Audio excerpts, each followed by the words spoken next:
Аз подкрепям кандидатурата на Ирина Бокова за генерален секретар на Организацията на Обединените нации, защото избора на правилен човек отправя и правилното послание към света.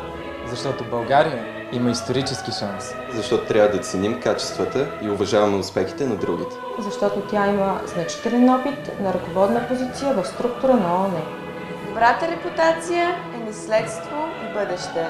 Аз вярвам в бъдещето на България, затова подкрепям Ирина Бокова. Аз подкрепям Ирина Бокова, защото смятам, че тя разбира не само от политика и дипломация, но и от култура и наука. Защото подкрепям България, а тя е единствената българка, която може да успее. За мен подкрепата за госпожа Бокова е национална кауза, не е въпрос на лични преференции.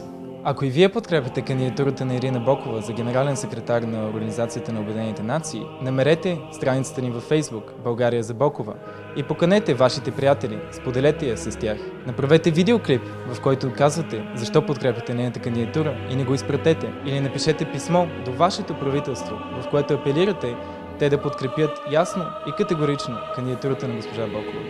Нека заедно върнем България на световната карта.